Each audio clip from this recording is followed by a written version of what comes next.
Hi again. Caitlin here. So, again, it's been a while since I last did a video. Again, um, last time I talked about that really tough panic attack that I had and going back to work after that. And I think I wanted to talk about PTSD and work and how it really affects my work and how I'm sure it affects like other people's work and things like that. So, for me, really it's just attendance because, if I wake up in the morning terrified of the world, I'm not going to work. Even if I'm supposed to be there, I can't. And if I get there and I have a panic attack and I have to leave, that's another thing. And I don't get any notice of that. And it's not like a doctor's appointment where I can just tell them in advance. So that for me is like the biggest thing that's how my PTSD and everything affects my work, and that's the biggest way that it does. And for other people, like if they're in a cubicle, they might be they might freak out. They might have a panic attack from being in a small place, or if they're not like against the wall, like if they can't see the whole room or things like that, it might make them go into that hypervigilant state, and that can be scary. So there's that. But long story short, PTSD really can affect your work. Depression can really affect your work. It's just, mental health can affect your work and your work life. Where I currently work, they have this system in place, and I keep saying, like, the system is meant for normal people, and it takes no account for people with difficulties and that just aren't normal. Sorry, And every time I try to do something at work, right now I'm technically part-time and I really need to be full-time to get decent benefits so that I can get, more regular therapy visits and things like that to help myself better so I can afford that kind of stuff. And, but they won't give me a full-time position because, my attendance has gone to a point where I've gotten so many points that I am considered like I'm on a written warning because I had like 6 points, and then I went to an initial warning, and then I had 3 points, and I used those 3 points, and now I'm on a written warning, and I have another 3 points, and then I'll be on a final notice after that.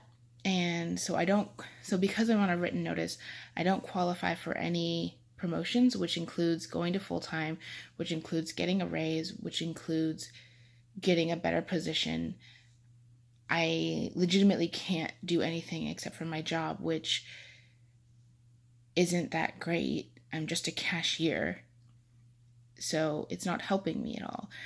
And what sucks is I would love, and I've applied for different jobs where I work, and I cannot move. I am stuck where I am, and nothing gets better when I'm stuck where I am.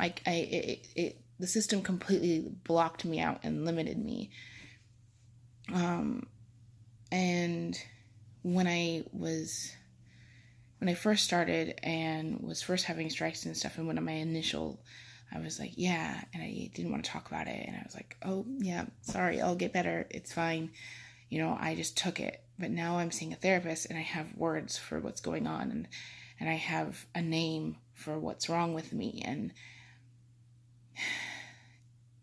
it just adds so much frustration to know that really I should have a reasonable allowance made for me, but at the same time, so much of you just wants to be freaking normal. Like, why couldn't you, like, it makes you feel like so frustrated because, like, why can't you just be freaking normal so that this wouldn't happen? So that you would never have been in this situation, you know? But I just am working on just accepting that this is the way it is and moving past that. And the way I'm moving past that is I have applied for like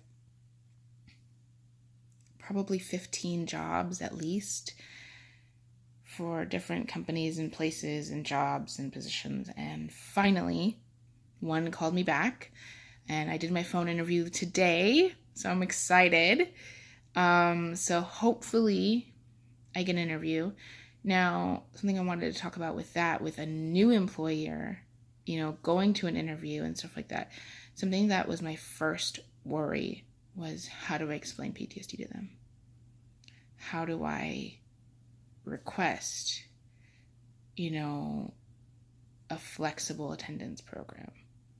You know, how do I explain that I'm not normal and their normal rules won't work for me? You know, and that's scary.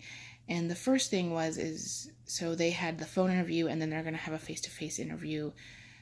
So after the phone interview, the lady said basically, okay, so I'll have to turn this in and then basically it has to be looked over. And then if that gets approved, she'll call me back and set me up with a one-on-one interview. They get a face-to-face interview. So there's a phone interview and a face-to-face, long story short.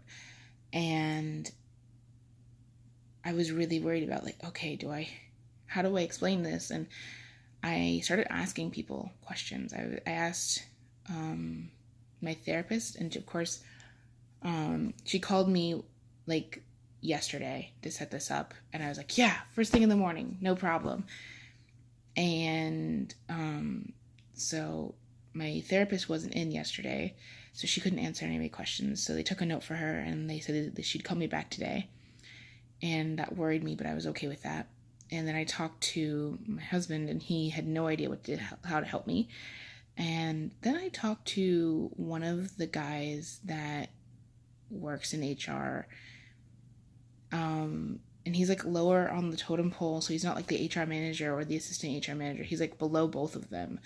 He mostly handles like new employee orientations and stuff like that, but he's super cool and I can talk to him a little bit, you know.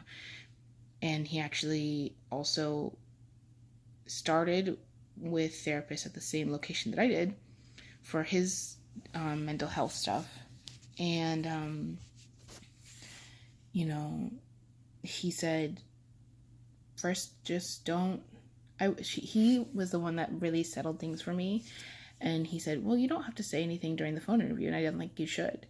And I said, really? And he's like, yeah, because, you know, you're just trying to get your foot in the door, show off all of your, you know, skills, and you're just trying to like make a good first impression. And that's a difficult topic. And you still would have an interview after that. So you're not set for anything at that point. So he suggested that I didn't say anything. So I didn't this morning. And I know I will, if I get an in-person interview. But at this point, I thought that was a really good idea. Like, if you have a phone interview or several rounds of interviews, maybe don't say anything until they make you an offer. Like, once they start discussing, like, yeah, like this stuff and that stuff and whatever else, be like, okay, but I just need to like explain a few things and talk to you about this and that. Because at that point, they really like you and they pretty much are like, yeah, we want you. And that at that point, then you can say, okay, you like me, you want me, you know that it's a good idea to hire me, but let me just explain that I have this one drawback. And this is how I suggest that we deal with that, you know. And then it's up to them whether they want to accept that or not. Which is scary. It's terrifying. Like, I could end up with an interview and everything could be going great. And then they were like, you know what? We really like you. this is how much we want to pay you, and this is like everything, and we'll see you on Monday. And I would then have to be like, by the way, PTSD. And they could be like, no, never mind. We'll call you, you know? And that's scary. It's really scary.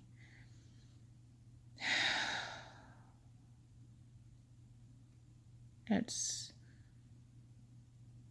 you know, the issue of not sure if you're going to be accepted is really, really frightening. You know, knowing that it's going to impact your work and then having to tell an employer that you're going to have issues, period. Automatically, you know, you think that they're not going to want you. It's hard to feel like you have a place. It's scary. It just is. So, yeah. That's where I am. That's what's been going on lately, is the job stuff and work stuff. So, yeah.